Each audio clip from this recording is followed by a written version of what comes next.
Welcome into the Fantasy Pros Football Podcast. Tera Roberts here, along with Pat Fitzmaurice and Billy Muzio. And today is our ranking show. We'll be going through the Fantasy Pros rankings tiers for week 2. Before we get started, don't forget to subscribe and turn on notifications. Pat, Billy, how did week 1 go for you? Not the best week 1 for me. I was in Vegas doing some high stakes drafts in the hotel room, but the model gets better over time. The more data points that we get and the more projections that we can kind of finalize, we should see some better results as we continue to get those numbers in. So looking forward to week 2, analyzing the numbers, getting them input into the data sheet, and we're ready to rock and roll. Yeah, it was a decent week with rankings, but as far as my actual teams, not so good. I think Drake London is probably my most rostered player. And, so I was getting a donut hole on a lot of those teams. I think I only won one of my Drake London games. So, tough start to the week, but or to the season. Advance and, let's just get the bad taste out of our mouths and go on to week 2 here. I feel you on that. I had a Drake London Dallas Goedert combination that was painful. Yeah, I clearly lost that game, right? Did not have the Tyreek Hill to compensate for it. All right, guys, we are going to go ahead and jump into the running back rankings. By the way, guys, our consensus rankings can be found at fantasypros.com/rankings. So make sure you go check that out after the show to see all of the expert rankings. And we will start off here with the S tier. It is a very small tier, but despite it being a small tier, we do have a little controversy here. In the S tier, we've got Christian McCaffrey and Nick Chubb. So yes, small, literally 2 guys. But with Nick Chubb, we've got a little difference of opinion here. ECR has Nick Chubb as RB2. Pat has him as RB3. And Billy, you've got him as RB6. Well, how are you feeling about Nick Chubb? I like Nick Chubb as a player a lot. I'm actually surprised he came down this low inside the model this week. But looking at the implied totals, we have an implied total of 20.75 for Cleveland. They are, 1.5 point favorites. So we have an over/under of 40 this week. We did see him get pulled in the fourth quarter last week because of the game and the score being out of hand. Had he stayed in longer, of course, we could have seen a bigger game out of him. 18 carries last week, 106 yards. I think that's what we're going to see consistently out of him. It's just going to break down to touchdowns and where he's going to land inside of the weekly projections. Without a touchdown and without a week 1 like we saw last week, where just kind of a lack of scoring across the board, then this number is going to be, I think, more in line of the 5, 6, 7 running back range. If he gets the touchdown there, then we're talking about a top 3 running back every week. So don't like the implied total is what it breaks down to me from a number standpoint. But love the player and love his ability. He's the best pure rusher in the NFL, in my opinion. Yeah, I think it's CMC is the clear running back 1 this week. And then I think it's a pretty flat tier with Bijan Robinson, Nick Chubb, Derrick Henry, Saquon Barkley, and Austin Eckler. Better matchups maybe for Derrick Henry and Saquon Barkley than for Nick Chubb this week going against the Steelers. But Chubb had 18 carries and 4 catches in week 1. And as Billy mentioned, he really wasn't playing much in the last 10 minutes when they just sort of let Jerome Ford salt away a lopsided game. All 4 of those catches for Nick Chubb in the first half. And I think that's usage that Chubb investors should be really delighted with. Because if he can just catch 2 or 3 passes a game, I mean, that's going to spike his value even more. And you've already got that really high floor with Chubb's rushing ability. So, not a great matchup necessarily against the Steelers here, but the usage is going to be premium always for Nick Chubb. So pretty confident putting him as a top 3 running back this week. Any concerns around an uptick in pass volume? I know it wasn't fantastic last week. There were weather concerns. Do we see Deshaun Watson getting back on track and maybe that affecting the volume for Nick Chubb? Maybe. I mean, one of the things, like the Browns lost Jack Conklin, their right tackle. And I think, I believe it's DeJuan Jones who's going to be the replacement there. And I have a feeling they'll be a little more confident in Jones as a run blocker than as a pass blocker in his first NFL start. So I don't know. I think they're going to probably still strive for offensive balance. How about you, Billy? Yeah, speaking to what Pat mentioned, if we can see that involvement in the passing game, I think that concern is not going to be an issue. That's something that Nick Chubb just hasn't done in his career, is catch a lot of passes. With the departure of Kareem Hunt, we were hoping to see more, but the Browns have just never fully committed that way. So I don't know if they were waiting for Jerome Ford to get more acclimated to the NFL speed, get kind of worked in before they give him a little bit more. But if we can expect anything like we saw last week out of Nick Chubb, then them moving to a pass heavier approach would not scare me off of him because we probably anticipate seeing a few more catches in the season. Moving on to the A tier, as Pat mentioned, not a lot of controversy there. You've got Saquon Barkley, Derrick Henry, Bijan Robinson, Austin Eckler, Tony Pollard, Travis Etienne, Josh Jacobs, Kenneth Walker, Joe Mixon, Aaron Jones. It's a pretty good group. It's hard to really disagree on anything there. We do have some controversy in the B tier. Guys, diving into that B tier. A good tier here, we've got David Montgomery, Ramondre Stevenson, Jahmyr Gibbs, James Cook, Alexander Mattison, Damon Pierce, Rashaad White, Isaiah Pacheco, and Najee Harris. I mentioned that we do have a little bit of controversy here on multiple ends. We'll start off with David Montgomery, who is controversy not between you two guys. You seem to be in agreement, but ECR is feeling a lot more confident about him, has him at RB13. Pat, you've got him at RB20. Billy, you've got him at RB18. Yeah, it seems like this is kind of an overreaction with the ECR to the strong first game that Montgomery had against the Chiefs. He's certainly playable every week. And yes, pretty good week 2 matchup against the Seattle run defense that was just really bad in 2022. But I don't know that Monty is getting 20 plus carries every week the way he did against the Chiefs in week 1. I'm sure we're going to see the Jahmyr Gibbs role expand a little bit. And Monty had 0 involvement in the passing game. No targets for David Montgomery in week 1. So that's going to limit the weekly upside. I just think running back 13 is a little bit optimistic for him in week 2. Yeah, I agree with Pat here. I mean, we love to see the volume that we saw David Montgomery last week. He saw 63.6% of the rush share. And, he's projected to probably close to 50% this week. I think it's a big overreaction. We also heard from Campbell himself that they wanted to kind of ease in Jahmyr Gibbs and that they wanted him to get acclimated with the NFL speed. I think we can expect to see a little bit more of him this week because he only saw 21% of the rush share, but he looked explosive. It reminded me of a young Jamal Charles. And so when we see that type of athleticism on the field, it's going to be hard to keep him underneath 30-40% of the rushing share. So I expect to see this total of pie kind of close the gap a little bit more. And I expect a little bit more of like a 50-40 split here, and then the remaining going to the other ancillary pieces. Yeah, go ahead, Pat. No, nothing to add there. I was going to say that, looking at that split that they had in terms of rush and pass last week against Kansas City, do we kind of expect it to tilt a little bit? Because we saw, a pretty good performance versus that Seattle defense in terms of the pass volume that Matt Stafford was able to get. A great performance from Puka Nacua.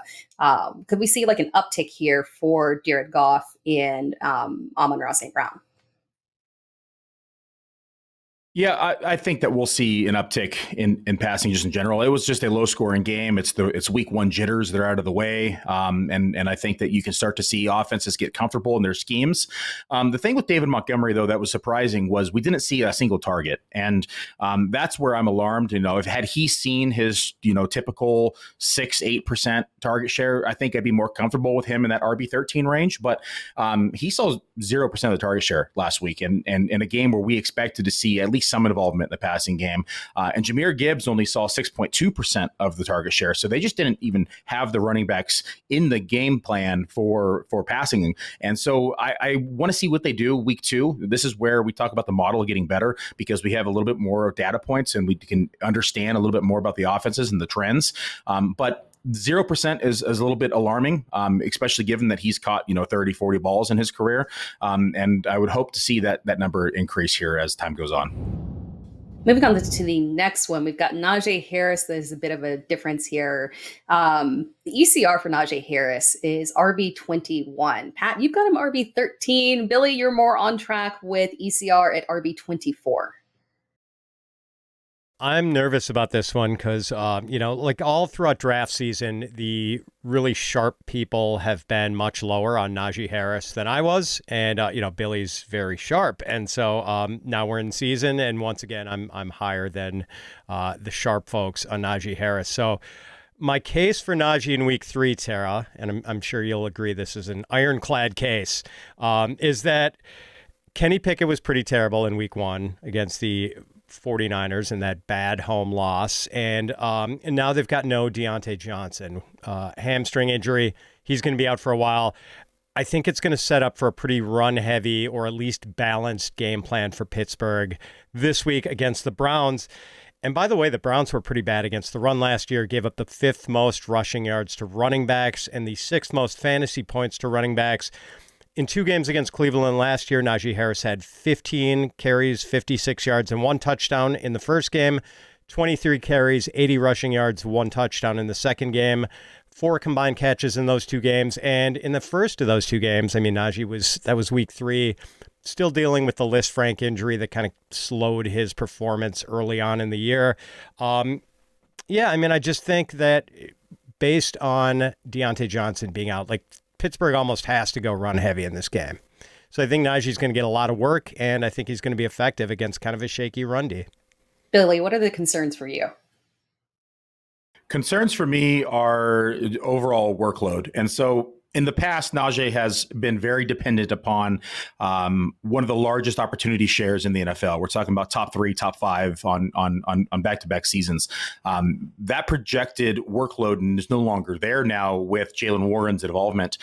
We saw a carry share of 60% last week, which is still pretty high. Jaylen Warren saw 30%. But here's where the big difference was inside the passing game, where Najee had typically dominated touches as a running back. He only saw 4.4% of the target share last week, where Jaylen Warren saw 13.3. So if we can continue to see that type of involvement in the passing game from Jaylen Warren, I think that's going to eat into Najee Harris's ceiling quite a bit on a week-to-week basis.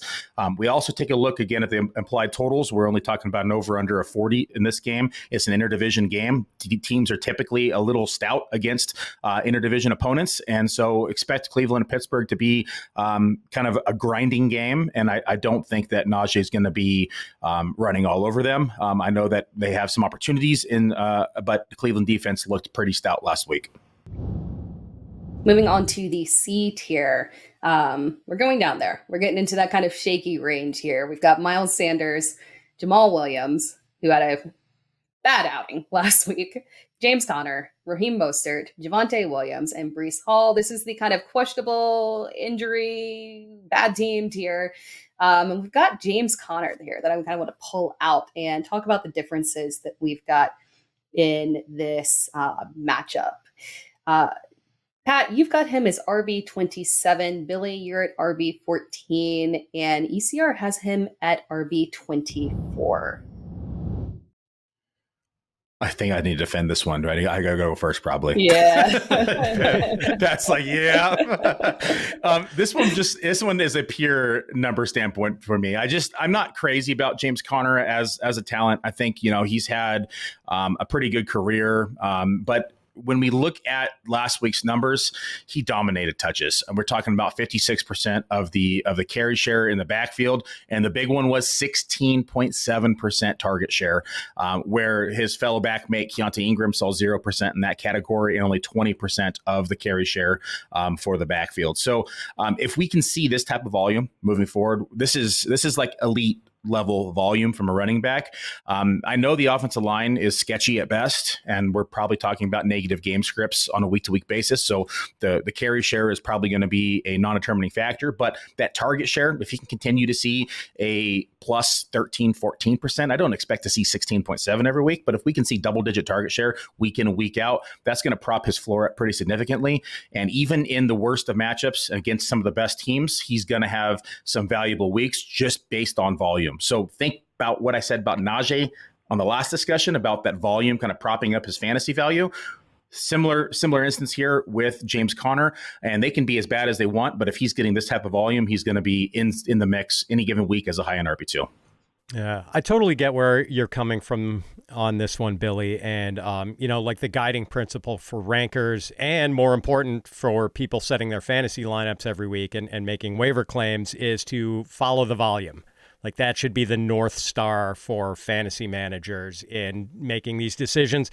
And I know the usage is going to be ample for James Conner. I mean, 14 carries and 5 catches in week 1.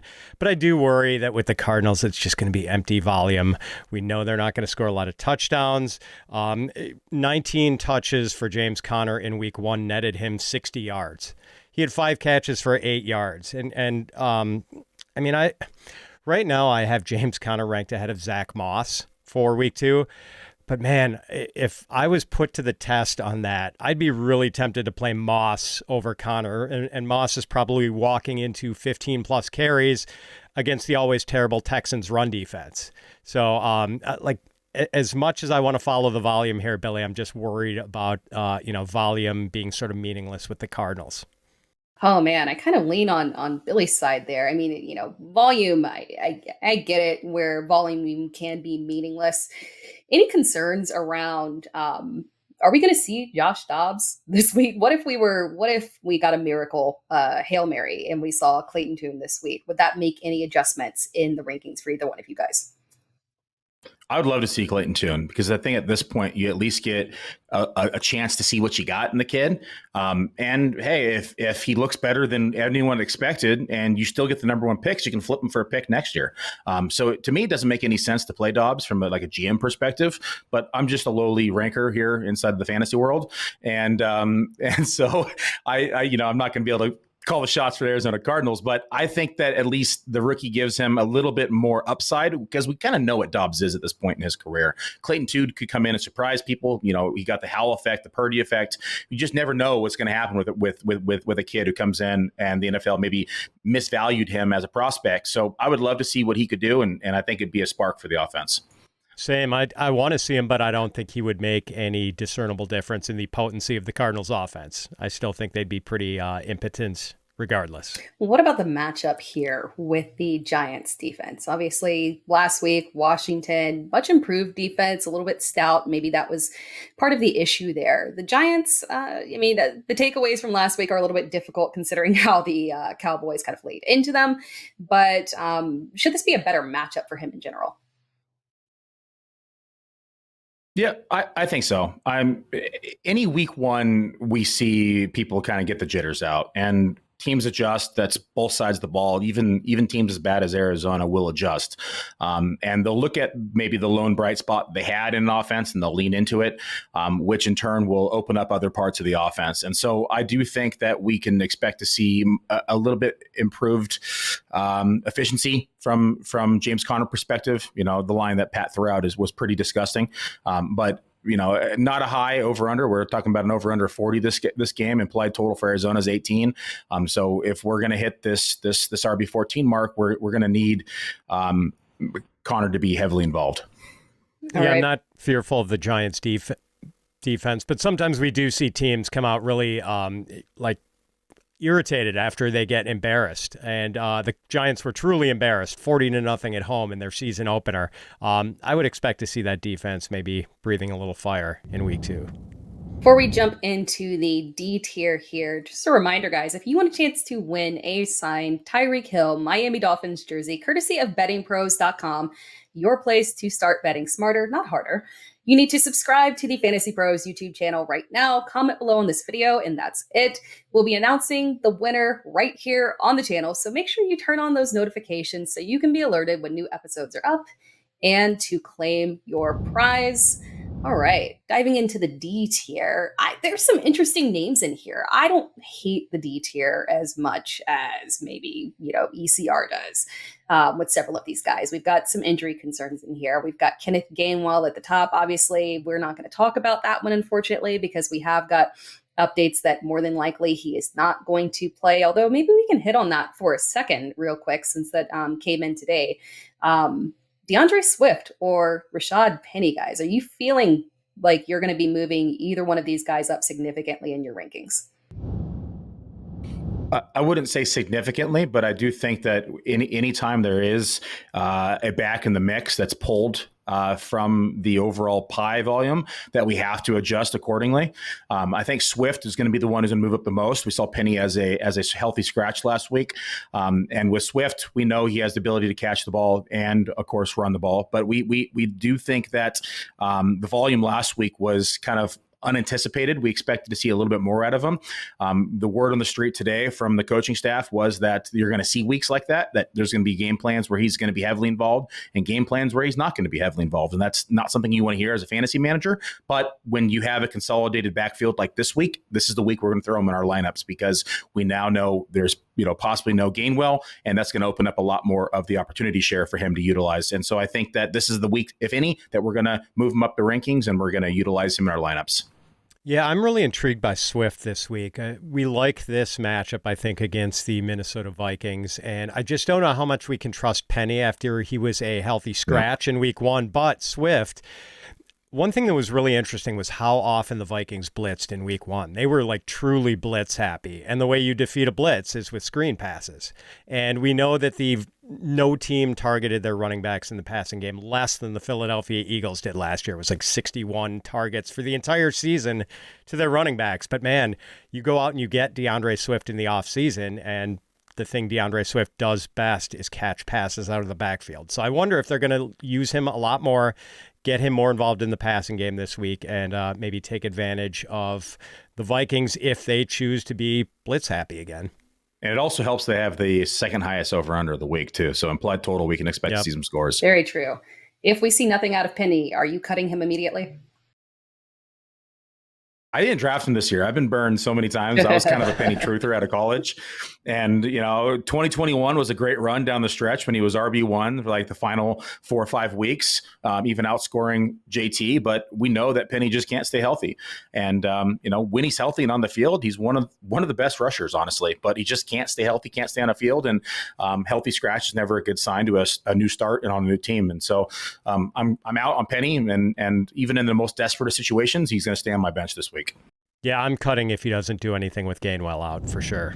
All right, remainder of the D tier, we've got Brian Robinson, Tyler Algier with the big game last week, Dalvin Cook with the interesting situation now with Aaron Rodgers out for the season, Samaje Perine sharing the backfield with Javonte Williams, A.J. Dillon, Gus Edwards, and Khalil Herbert. Dalvin Cook is the one that I want to pull out and talk about right here, guys. ECR has him at RB31. Billy, you're right there in line with RB32. And Pat, you are not a Dalvin Cook fan this week at RB39. I'm mostly a big Breece Hall fan, Tera. I mean, he's miles better than Dalvin Cook. That's just a simple fact. I mean, he's a special player, and Breece Hall looked pretty terrific in his first game back from a torn ACL. Now, I know Cook's going to be involved because the Jets do not want to give Breece Hall, 20 carries every week. Coming off the injury, I think they're going to ramp him up sort of slowly. But without Aaron Rodgers, the Jets have to figure out how to move the ball without a top-flight passing game. And Breece Hall is a much better solution to that problem than Dalvin Cook is. How about you, Billy? You're right on line. You just feeling okay with him, or is there any pessimism? Which way are you leaning? There's definitely pessimism. I did not expect to see Breece Hall as involved as we saw him last week. I was expecting to see him kind of slowly introduced back into the fold, not rushing him back off that knee injury. But, he looked great. He definitely looked like he lost maybe a small step in speed-wise, but that'll come back in time. But from a overall opportunity share, this was split a lot closer than I anticipated. So Dalvin Cook saw 46.4% of the carry share. Breece Hall saw 35.7%. Target share was 16.7%. Dalvin Cook 11.1% to Breece Hall. I think these numbers are going to continue to get closer and closer and closer as the season progresses, and eventually Breece Hall is going to take over on these numbers. So week 1, not a good look for Dalvin Cook. That should have been the week that he was the most involved and had the most of the opportunity. We're going to continue to see that decline. So I'm with Pat here. I'm just a Breece Hall fan. And if we can continue to see that type of involvement early and often, then I think it's not looking good for Dalvin Cook. I'm with you guys. I will say I am slightly coming around to the thought that Dalvin might be just a little bit better than ECR, purely based off the thought that unfortunately we're now without Aaron Rodgers. And we've got Zach Wilson for the foreseeable future. We did have, Robert Saleh come out and say, this is our quarterback. Now, granted, we do know that, they're making calls to veteran quarterbacks, but with Zach Wilson at the helm, it's tough to imagine that they push any level of pass volume. And this might just be something that they attack aggressively on the ground. If they kind of teeter towards, not even letting Zach Wilson hit 20 attempts and they just try to push as much on the ground as possible, is there a reality in which you can see Dalvin Cook, panning out a little bit better? No, they're playing Dallas. Dallas is just going to run them over. I mean, we saw what they did to the Giants last week. Over under this week is 41.5. Implied total for the Jets is 17. If they try to just pound the ball, I mean, this Dallas defense is just going to stuff them, and they're going to force them to put the ball in Wilson's hand and try to get more turnovers. I think they're going to load the box up. It's going to make it hard to run on them, and they're going to force Zach Wilson to probably pass the ball because they know that it's going to be one of their weaknesses. So I don't think that we're looking at a starry finish here for the Jets this week. Billy makes a great point. I mean, sometimes when you have a bad quarterback and you decide to go run heavy, it's kind of a zero-sum game because you get increased rushing volume, but you get decreased efficiency because the other team is going to load up the box against you. And I think that's what's probably going to happen this week. Yeah, I agree with you there. It's could be very ugly for Zach Wilson. Not looking forward to watching that, unfortunately. Before we move on to our final tier, football is back. It is week 2 and our fantasy season is in full swing. And while we love watching hours and hours of our favorite games on TV, there is nothing better than catching a game live and in person. And the best way to get tickets to any of these games is on Game Time, the official ticketing partner of FantasyPros Fantasy Football. For last minute amazing deals on tickets to see your favorite football team this September, download Game Time. And as you've heard us say before, it's not just football. Game Time has tickets to baseball games, concerts, and comedy shows across the country. Download the Game Time app and redeem code FantasyPros for $20 off your first purchase. Terms apply. Again, download the Game Time app and enter code FantasyPros, all one word, for $20 off. All right, we'll go ahead and close out here with the F tier. It's kind of ironic that the F tier is literally just the LA Rams tier for us. We've got Cam Akers and Kyren Williams. To call it the F tier for the Rams, I'm sorry. I feel like we're just kind of picking on them right there. But there is, despite the fact that it's only 2 guys, there is some controversy here. Very interesting. So let's talk it out here. We've got ECR with Cam Akers as RB36. Billy, you are right on track there at RB35. And Pat, you were not feeling Cam Akers this week at RB45. Go ahead, Billy. I'll let you start this one off. Yeah, 35. I was actually surprised to see him in when he came out on the model at this high. I was expecting more like 39 to 40, quite frankly. It's not looking good right now for Cam Akers. And I've kind of been a big Kyren fan this season. I thought that he was going to be involved in the passing game. I just did not think it was going to be heavily skewed that way. So he saw 5.4% of the target share last week.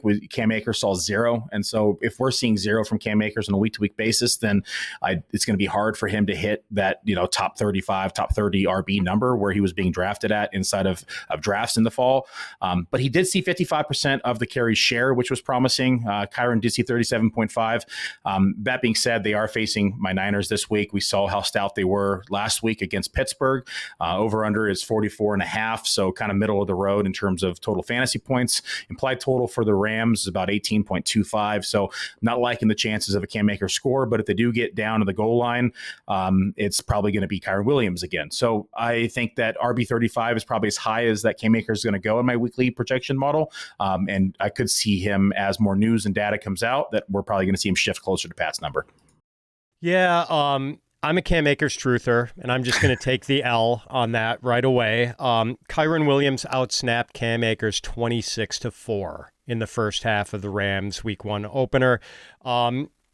And Akers wound up with 22 carries because Sean McVay basically let him salt the game away in the fourth quarter when the Rams were playing with the lead throughout. Also, the 49ers are a skull and crossbones matchup against opposing running backs. Like this is a matchup you truly want to avoid because the 49ers completely stuff the run. And if you are going to go into the teeth of this bad matchup, you want to do it with a running back who at least is active in the passing game, which Cam Akers is not. That's the Kyren Williams role.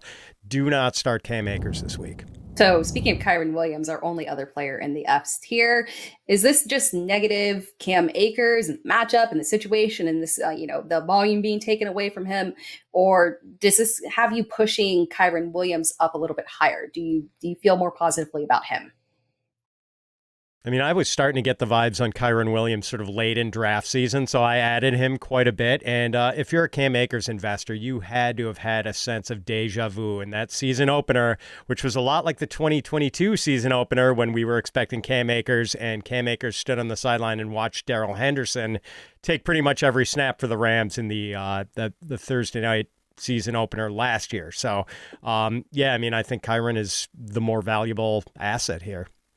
Yeah, I have Kyren at 37, so just a couple spots below Cam Akers. Like I said, these numbers are probably going to swap as we get closer to the game and we get a little bit more data and the over-under gets updated. But I do think that Kyren is the more valuable option this week in the passing game. And then not to mention, we saw all the goal line usage he got as well. So anytime you have the goal line back and the passing down back, that's the back you want to focus on. All right, guys. So, we were going to do another ranking from me and the difference there, but it was actually James Conner who I, agreed with Billy that I'm a little bit higher on him. So the only other thing that I'll do is I'll maybe pivot here. The other guy that I would like to rank higher this week, but I'm having a tough time getting there just because he's already, decently high in ECR. James Conner, guys, talk me out of doing James Conner to the moon. It was a difficult matchup last week against the Jets. But despite the difficult matchup, I was happy with what I saw out of him. Mainly the fact that we didn't see, a lot of involvement from Damian Harris, Latavius Murray. We saw, production on the ground for James Cook and volume through the air for him, given a better matchup coming up. Why will James Conner not be an RB1? You mean James Cook? James Cook, yes. James Cook. I have him inside of the RB1 mix this week. So I think that it's a get right game. Buffalo just did not look great last week, but he did see 54.5% of the rushing share. He saw 15.4% of the target share. I think we're going to look at a bounce back week for James Cook and Buffalo. So I like the outlook for James Cook this week. I have him as RB9. I'm with you guys here. I don't rank him quite as high, but he's definitely within my starts, regardless range in the rankings. So yeah, better outlook for him this week. And the usage we saw in week one was pretty consistent with what we saw in the preseason where Cook was pretty clearly the lead guy. And it's not going to be a timeshare situation with Damian Harris at all, I don't think. Sounds good. All right, that wraps things up for our running back rankings. If you have any questions about lineups or trades, we are live each and every Thursday on YouTube at 3 p.m. EST, 12 p.m. PST, taking your questions. And if you want to see more advice from Pat, check out his rankings. Just go to fantasypros.com/fits. For Pat Fitzmaurice, for Billy Muzio, I'm Tera Roberts. Thank you for tuning in.